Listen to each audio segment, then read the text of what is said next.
हमारे साथ कोटक सिक्योरिटीज से श्रीकांत चौहान जी जुड़ चुके हैं। श्रीकांत सर, बहुत बहुत धन्यवाद आपका अपना महत्वपूर्ण समय देने के लिए। पहले तो सर आपसे टिप्पणी चाहेंगे बाजार पर ही। ये जो हुआ चुनाव के दिन, नतीजों के दिन वहाँ से काफ़ी हद तक तो रिकवरी आई है। क्या ये रिकवरी कंटिन्यू दिखाई दे रही है या फिर आपको लगता है थोड़ा सतर्क, थोड़ा अलर्ट रहने की ज़रूरत है?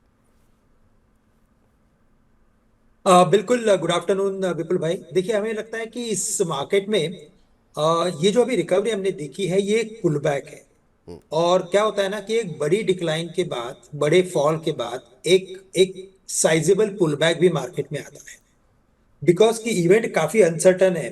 तो मुझे लगता है कि इसी वजह से जो पुल बैक भी हमने देखा देखा है मार्केट में, वो उतना ही शार्प और उतना ही क्विक पुल बैक हमने मार्केट में देखा है। तो हमें लगता है कि मार्केट थोड़ा और वक्त निकालेगा जी। 22,800 22,900 हायर लेवल्स पे, और लोअर लेवल्स पे हमें लगता है कि 22,000 22,300 के रेंज में मार्केट सपोर्ट ले सकता है। सबसे बढ़िया बात ये रही है विपुल भाई कि जब मार्केट में करेक्शन आया था, तब मार्केट ने 21,700 के ऊपर की क्लोजिंग मैनेज कर ली थी। और 21,700 अगर आप देखें तो ये एक ऐसा लेवल है कि जहां पे मार्केट ने कम से कम 3 महीना निकाला है। तो हमें लगता है कि ये काफी इंपॉर्टेंट सपोर्ट रहेगा आगे जाके भी मार्केट के लिए। तो 21,700 के नीचे जब तक मार्केट क्लोज नहीं होता, तब तक मार्केट का ट्रेंड बरकरार है। 23,400 के ऊपर नया ट्रेंड शुरुआत हो जाएगी, नए ट्रेंड की। लेकिन इन बिटवीन हमें लगता है कि मार्केट कंसोलिडेट होगा। तो करंट लेवल से या थोड़े हायर लेवल्स पे आप कुछ आपके पोजीशंस को कम करके चल सकते हैं। जी, चलिए, बहुत महत्वपूर्ण सलाह दिया सर आपने। बड़ी संख्या में लोगों के सवाल सर अदानी के ऊपर आ रहे हैं। एक हमारे दर्शक हैं, उन्होंने अंबुजा सीमेंट पे सवाल किया है। मोहित उपल जी कह रहे हैं कि सर आपका शो देखकर मज़ा आ जाता है। मेरा क्वेश्चन एनडीटीवी पर है। 157 रुपये के 157 शेयर ले रखे हैं 299 पे, 3-4 महीने रुक सकते हैं। NDTV, Ambuja, Adani port, Adani enterprises, बड़ी गिरावट रही थी जिस दिन रिजल्ट आए थे। सब में बहुत अदानी इंटरप्राइजेस 25% तक एक समय टूट गया था। रिकवरी भी काफ़ी शार्प आई है 2 दिन के अंदर। लेकिन अदानी समूह को लेकर के, चूंकि अब ये तय हो गया है कि 8 तारीख को प्रधानमंत्री जो है वो शपथ लेने जा रहे हैं, तो क्या एक बार अब ये जो रिकवरी है ये कंटिन्यू होती हुई दिखाई देगी? और आपके पसंदीदा अदानी समूह के शेयर कौन से होंगे और अभी उसमें क्या स्ट्रेटजी होनी चाहिए? देखिए, तो वैसे ये पूरा जो समूह है या पूरा जो ग्रुप है, वो काफी सेंसिटिव है with the news flow from BJP, government. या पकड़ लेते हैं कि रूलिंग गवर्नमेंट के साथ। तो इसी वजह से मार्केट में हमें जो एक्टिविटी है वो वॉलेटाइल देखने मिलेगी। बट साथ ही साथ मुझे लगता है कि मार्केट्स में जो इन्वेस्टर्स होते हैं वो अपना अपना कैलकुलेशंस करके और अपने एनालिसिस करके स्टॉक्स में इन्वेस्टमेंट करते हैं, और या तो उस इन्वेस्टमेंट्स में से पोजीशंस को कम करते हैं। तो हमें लगता है कि हमें इसी एंगल से देखना चाहिए कि कुछ एक सेक्टर्स, कुछ एक ग्रुप काफी सेंसिटिव होते हैं, लेकिन ओवर द पीरियड जो उसके अंदर के फंडामेंटल्स होते हैं वो काफी इंपॉर्टेंट होते हैं। अदानी पोर्ट्स हमें लगता है कि बिल्कुल यहाँ से एक स्ट्रॉन्ग कैंडिडेट है। करंट लेवल से भी इसे खरीदा जा सकता है अगर लंबी अवधि का नजरिया हो तो। बट अगर एनडीटीवी लेना है तो मुझे लगता है कि एनडीटीवी में अगर आप काफी क्लोजली टेक्निकल पैटर्न को देखते हैं तो एक रेंज के अंदर ये ट्रेड कर रहा है। 200 210 के करीब इसमें काफी बढ़िया सपोर्ट है। और हायर लेवल्स पे हमेशा ये 270 75 के करीब एक रेजिस्टेंस लेता है। करंट लेवल्स पे अगर आप देखें, आफ्टर पर्टिकुलर इलेक्शन रिजल्ट्स, हमने जो डिक्लाइन देखी थी, जो फॉल देखा था स्टॉक में, वो तकरीबन 204 205 तक का था। अभी हमें लगता है कि वापस से जैसे स्टेबिलिटी आते जा रही है, ये स्टॉक वापस से अपने 270 75 के लेवल्स दिखा सकता है। हमें लगता है कि उन लेवल्स के करीब मुनाफा वसूला जा सकता है, जी। और इसी समूह के अदानी पोर्ट्स में इन्वेस्टमेंट की पोजीशंस बनाई जा सकती है। अदानी पोर्ट पे टारगेट क्या होंगे सर अभी अभी के लिए हिसाब से? देखिए, जैसे इसका बिजनेस एक्सपैंड हो रहा है, जैसे इसके अर्निंग्स आ रहे हैं, और जैसे ओवरऑल जी। इसकी पोजीशनिंग है इस पर्टिकुलर सेक्टर में, हमें लगता है कि ये स्टॉक आने वाले 2 या 3 साल में अगर आप देखें तो काफी बढ़िया रिटर्न दे सकता है। बट वेरी शॉर्ट टर्म में हमें लगता है कि ये स्टॉक वापस से एक बार 1650 से लेकर 1850 तक के भी लेवल्स दिखा सकता है। तो ठीक। करंट लेवल से तो बिल्कुल इसे होल्ड करें। अगर कोई नई नई पोजीशन लेनी है with a view of investment, जी। With a view of at least next 2 to 6 months, तो बिल्कुल लिया जा सकता है। ठीक है, तो यहाँ पर छोटी अवधि में, मध्यम अवधि में आपको फिर से एक बार 1650 का जो हाई बनता हुआ दिखाई दिया था, वो आपको देखने को मिल सकता है। और इसके साथ अलावा 18 साढ़े 1800 तक के लेवल देखने को मिल सकते हैं अदानी पोर्ट के अंदर। कपिल जी का सवाल आया है, कह रहे हैं कपिल चौधरी फ्रॉम राजस्थान। नमस्कार कपिल जी, कह रहे हैं कि हिंदुस्तान कॉपर के शेयर ले रखे हैं, 1200 शेयर हैं 410 पे, 6 से 9 महीने रुक सकते हैं, क्या मुझे एवरेजिंग करनी चाहिए? हिंदुस्तान कॉपर काफ़ी जो है शानदार रैली यहाँ पर देखने को मिली है। मेटल पैक में ही एक अच्छी रैली देखने को मिली थी, हालांकि अभी जो है गिरावट जो है देखने को मिली जिस दिन इलेक्शन का रिजल्ट था। सारे पीएसयूज टूटे थे, तो ये भी काफ़ी बुरी तरह टूटा था। अभी 339 का भाव देखने को मिल रहा है, आज अच्छी तेज़ी देखने को मिल रही है। इनकी खरीद थोड़ा सा ऊपर की है, 410 की है, तो इनको ठीक ठाक नुकसान यहाँ होता हुआ दिखाई दे रहा है। अगर हम देखें, पिछले 6 महीने में करीब 88% के आसपास के रिटर्न देखने को मिले हैं। हालांकि पिछले 1 महीने में करेक्ट हुआ है, ठीक ठाक करेक्ट हुआ है। आपकी सलाह क्या रहेगी सर? हिंदुस्तान कॉपर 410 पे लिया हुआ है, 6 से 9 महीने रुक सकते हैं, क्या बने रहना चाहिए? और मेटल शेयरों में जो रिकवरी आती हुई दिखाई दे रही है, इंटरनेशनल प्राइसेस भी बढ़ते हुए दिखाई दे रहे हैं, आपकी राय क्या होगी? बिल्कुल। तो देखिए, सबसे पहले मैं ये कहूंगा कि कमोडिटी मार्केट में एक गजब की तेजी बनी है। और ये तेजी इसीलिए बनी है क्योंकि जो चाइना है, वहां से अभी डिमांड क्रिएट हो रहा है। और अगर ये डिमांड जो क्रिएशन है, अगर वो इंटैक्ट रहा, तो हमें लगता है कि कमोडिटीज में एक बड़ी तेजी बनेगी। और उस पर्टिकुलर कॉन्टेक्स्ट में copper as well as aluminium and iron ore, इन सभी में अच्छी तेजी हमें देखने मिल सकती है।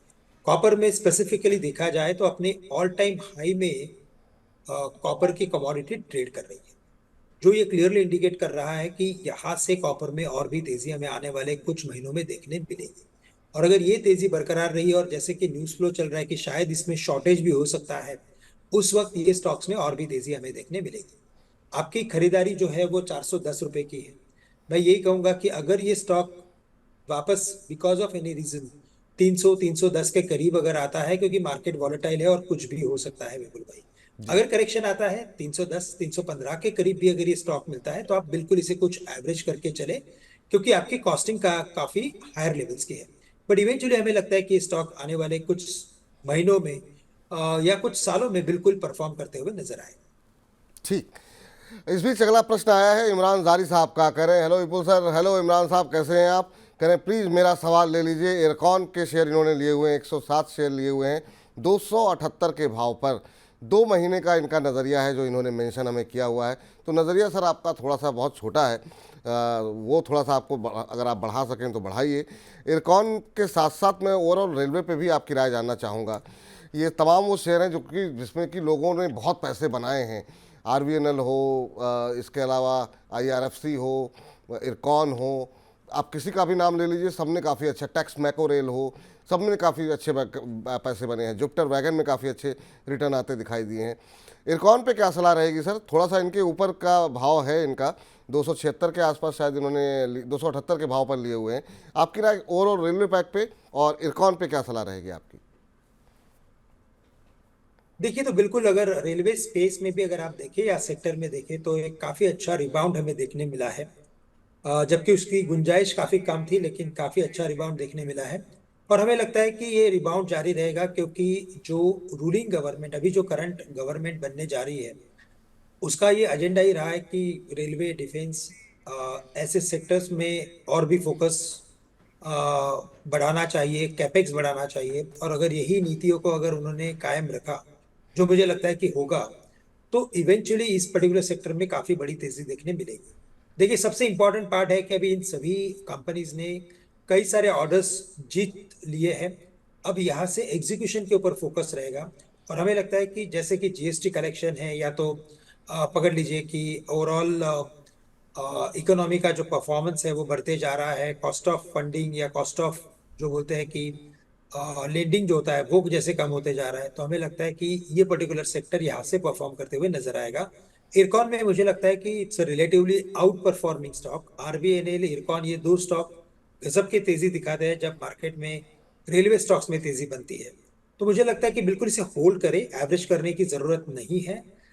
300 लेवल्स, 300 रुपए के लेवल्स को अगर ये क्रॉस करता है, तो फिर ये स्टॉक 340 350 के लेवल्स भी दिखा सकता है।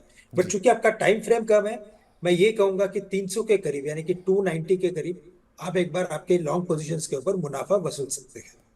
ठीक, ये राय यहाँ पर निकल करके आती हुई चलिए आगे बढ़ते हैं और अगले दर्शक का सवाल लेते हैं। प्रकाश जी हमारे साथ जुड़े हुए हैं प्रश्न पूछने के लिए। प्रकाश जी को नमस्कार। नमस्कार। प्रकाश कैसे हैं प्रकाश तिवारी जी? प्रणाम सर। कानपुर। कानपुर से बोल रहे हैं? हाँ सर। चलिए बहुत अच्छी बात है सर, बड़ी अच्छी जगह है कानपुर। और क्या करते हैं कानपुर में आप? सर बिजनेस है सर। चलिए बहुत अच्छी बात है सर। क्या प्रश्न पूछना चाह रहे हैं सर आप? सर प्रश्न ये था कि क्रेडो मुफ्टी का जो शेयर अलॉट हुआ था 273 के भाव में अलॉट हुआ था सर, आईपीओ हाँ। जब अलॉट हुआ था, जी जी। उसके 100 शेयर है मेरे पास सर। तो IPO आज के की तारीख में उसका रेट 159 हो गया है। तो भविष्य में अब करना क्या है सर, थोड़ा तो सा ये जानकारी बताइए, जब दीजिए आपको आप कब से देख रहे हैं मनी 9 के कार्यक्रम आप? मनी 9 को देख रहे हैं सर, लगभग हो गए 6-7 महीने। तो सर इस पर हमने मतलब जो है बड़ी डिटेल में, जब आईपीओ आता है तो वाह क्या आईपीओ है, हमारा जो सेगमेंट होता है, बहुत डिटेल में चर्चा की थी। और ज़्यादातर एक्सपर्ट का मानना था कि लिस्टिंग के दिन अगर आपको प्रॉफिट हो या लॉस हो निकल जाइए, लेकिन आप निकले नहीं, अभी भी आप लॉस में ही हैं। आज अच्छी तेज़ी है यहाँ पर 3% के आसपास की। अब पूछते हैं अगर ट्रैक करते हो श्रीकांत सर। श्रीकांत जी क्या सलाह रहेगी आपकी? अब 273 के भाव पे लेकर के 159 तक का भाव ये देख रहे हैं, अभी भी होल्ड करे हुए हैं, क्या करना चाहिए सर ये मुफ्ती क्रेडो ब्रांड्स के ऊपर? देखिए, वैसे मेरे एक्टिव कवरेज में तो ये स्टॉक नहीं है, लेकिन मैं ये कहूंगा कि जब इन्वेस्टमेंट्स करने के बाद अगर कोई स्टॉक काफी अगर जोर से करेक्ट कर लेता है, तो एक बार इसे वापस रिव्यू किया जा सकता है। आपके जो भी बाकी के एडवाइजर्स रहेंगे उनसे आप एक बार बात कर लीजिए, समझ लीजिए कि एग्जैक्टली इसमें क्या हो सकता है क्या नहीं हो सकता है। मैं ये कहूंगा कि अगर आपको शायद इसमें अगर एडवाइस ना मिले, तो मैं ये कहूंगा कि आप इसमें से एग्जिट करके आप दीपक फर्टिलाइजर, ये एक कंपनी है जिसमें आप इन्वेस्टमेंट या निवेश करके चल सकते हैं। हमें लगता है कि दीपक फर्टिलाइजर आने वाले 6 से 12 महीने में काफी अच्छा परफॉर्मेंस दिखा सकता है। दीपक फर्टिलाइजर, यहाँ पे आप नज़र बना सकते हैं। चलिए बिजंती कुमारी जी का सवाल है, और इनका सवाल है एक्साइड को लेकर के। 454 के रेट पे इन्होंने 100 शेयर ले रखे हैं एक्साइड इंडस्ट्रीज़ के। सर ये बैटरी शेयरों में क्या हुआ एकदम से, मतलब हम देख रहे हैं काफ़ी रफ्तार पकड़ रहा है। अमर राजा बैटरी 2 दिन से भाग रहा है, एक्साइड में भी काफ़ी मोमेंटम बना हुआ है। आज भी 5.5% ऊपर है एक्साइड का शेयर। 518 का लेवल अब बनता हुआ दिखाई दे रहा है। क्या करना चाहिए सर एक्साइड के अंदर, अमर राजा के अंदर? ये जो मोमेंटम बना हुआ है इसको किस तरीके से प्ले किया जाए? और जिनके पास है पहले से, जैसे इन्होंने 454 पे ले रखे हैं, 518 का भाव आ गया है, कहाँ पर एग्जिट करना चाहिए? देखिए, तो मुझे लगता है कि जैसे भी नया गवर्नमेंट फॉर्म हो जाएगा उसके बाद बजट के आसपास की जो खबरें निकलेगी, वहां पे हमें लगता है कि ग्रीन एनर्जी, ईवी के ऊपर काफी फोकस बढ़ेगा। और ये बढ़ना भी चाहिए क्योंकि ये रिक्वायरमेंट है पूरे दुनिया के लिए। काफी इम्पोर्टेंट है कि ग्रीन एनर्जी की तरफ हम बढ़े। तो हमें लगता है कि एक्साइड बैटरी हो या अमर राजा, दोनों में मोमेंटम जारी रहेगा। स्पेसिफिकली फंडामेंटली अगर देखा जाए तो करंट लेवल से ये सभी स्टॉक काफी एक्सपेंसिव हैं, लेकिन साथ ही साथ जो आने वाले 2-3 साल का अगर व्यू रखे या विजन रखे, तो हमें लगता है कि इन्हीं स्टॉक्स में तेजी और बनेगी।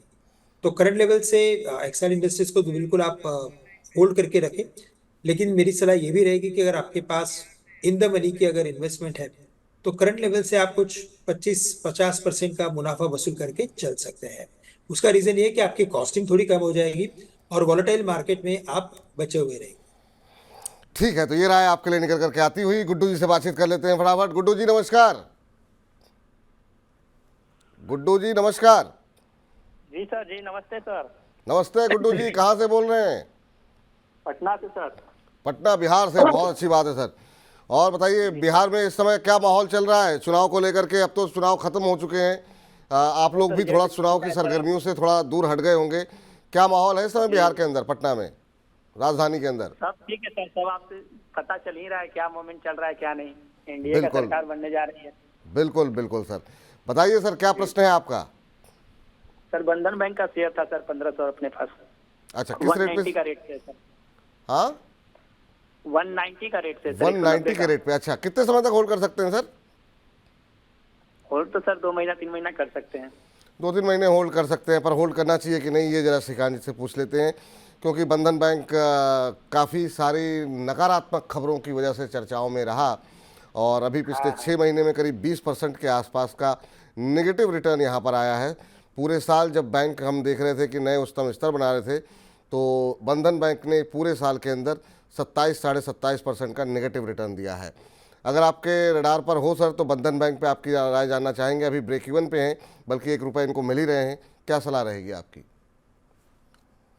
बिल्कुल। तो देखिए, बंधन बैंक वैसे हमारे रडार पे है और हमें लगता है कि फंडामेंटली अगर इसमें 12 से 15 महीने का अगर व्यू रखे तो इसमें हमें वापस से एक अपसाइड देखने मिल सकती है।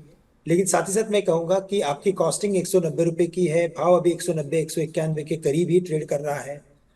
नजरिया अगर छोटा है तो मुझे लगता है कि करंट लेवल से इसमें से आप एग्जिट करके आपकी इन्वेस्टमेंट जो है वो आप आईसीआईसीआई बैंक या तो एक्सिस बैंक जैसे स्टॉक में निवेश करके चल सकते हैं। उसका रीजन यही है कि आने वाले कुछ महीनों में हमें लगता है कि अ, बाजार में तेजी तो बरकरार रहेगी, लेकिन अगर एफआई की खरीदारी अगर आती है तो सबसे पहले वो प्राइवेट बैंक्स को चुनेंगे, और प्राइवेट बैंक्स में एक्सिस बैंक और आईसीआईसीआई बैंक, इन दोनों का परफॉर्मेंस काफी शानदार रहा है। तो करंट लेवल से तो मैं यही कहूंगा कि आप एक बार बंधन बैंक को बेच दीजिए, और जो भी आपको आपके बचे आपके जो इन्वेस्टमेंट्स करने हैं आपको, वो आप आईसीआईसीआई बैंक में करके चल सकते हैं। चलिए, तो यहाँ पर आप ब्रेक इवन पर हैं सर। अच्छी बात यह है कि आपको कोई नुकसान नहीं हो रहा है, तो निकल जाइए, छोटी अवधि का नज़रिया है। और जो विकल्प आपको सुझाए गए हैं वहाँ अगर आप निवेश करेंगे तो यहाँ से बेहतर रिटर्न वहाँ मिलते हुए दिखाई देंगे आपको। इस बीच हमारे साथ रचित सक्सेना जी का सवाल है। कह रहे हैं कि विपुल जी, मेरे पास कोचिन शिपयार्ड हैं, 280 पर 50 शेयर लिए हुए हैं। मैं अभी निकलना नहीं चाहता हूं, तो क्या होल्ड कर लूं या नहीं? मैं 1 साल तक होल्ड कर सकता हूं। ये जो बाजार में वोलेटिलिटी बढ़ी है, तो उसमें जो लॉन्ग टर्म के निवेशक हैं उनका भी भरोसा थोड़ा डगमगाया है। कह रहे हैं मैं निकलना नहीं चाहता हूं, लेकिन फिर भी मैं पूछ रहा हूं। तो ये ऐसे निवेशकों के लिए क्या कहना चाहेंगे? और कोचिन शिपयार्ड सर, आपकी राय जानना चाहेंगे। काफ़ी शानदार रिटर्न यहाँ पर आते हुए दिखाई दिए। बहुत लोगों ने डिफेंस शेयरों में काफ़ी पैसे बनाए हैं। और क्या कोचिन शिपयार्ड में अभी बने रहना चाहिए? और अगर कोई ऐड करना चाहे तो क्या करना चाहिए? 10% की तेज़ी आज देखने को मिल रही है कोचिन शिपयार्ड के अंदर। आपकी टिप्पणी, आपकी राय कोचिन शिपयार्ड पर? बिल्कुल। तो विपुल जी, मुझे एक बात समझनी थी कि इनकी कॉस्टिंग क्या थी वैसे। कोचिन कोचिन शिपयार्ड इन्होंने 280 के भाव पर लिए हुए हैं 50 शेयर, और अभी जो है 1853 का भाव देखने को मिल रहा है। तो मुझे लगता है काफ़ी पहले तो इन्होंने लिए देखिए हुए हैं। आपकी जो बिल्कुल बिल्कुल, तो देखिए आपकी जो इन्वेस्टमेंट है वो काफी डीप इन द मनी की इन्वेस्टमेंट है। और जब 280 की या 300 की आपकी खरीदारी है और भाव जब 1800 1850 के ऊपर अगर चल रहा है, तो हमें लगता है कि आपको डरने की कोई जरूरत नहीं है। आपने जो आपका डिसीजन जो सोचा है, आपने जो कि यहाँ से मैं उसे होल्ड करके रखूंगा, आप बिल्कुल इसे होल्ड करके रखें। कुछ एक शायद टाइम बेस्ड करेक्शन का हमें सामना करना पड़ सकता है, क्योंकि वेरी शॉर्ट टर्म में ये स्टॉक्स काफी चल चुके थे। लेकिन साथ ही साथ मैं कहूंगा कि यहाँ से अगर 2 से 3 साल का अगर नजरिया हो, तो हमें लगता है कि डिफेंस सेक्टर में और भी अच्छे न्यूज फ्लो बनेंगे और ये सेक्टर काफी अच्छा चल सकता है। और in that specifically coaching shipyard में हमें लगता है कि तेजी जारी रहेगी। तो थोड़ा वक्त लग सकता है, लेकिन ओवरऑल हमें लगता है कि बिल्कुल आप इस इन्वेस्टमेंट्स को होल्ड करके रखें। थोड़ा वक्त लग सकता है, लेकिन इस इन्वेस्टमेंट को आप होल्ड करके चलें, यही राय आपके लिए कोचिन शिपयार्ड को लेकर के निकल आ रही है। अभी और भी बहुत सारे शेयर हैं जहां पर काफ़ी एक्शन देखने को मिल रहा है, लेकिन वो खबरों के चलते देखने को मिल रहा है।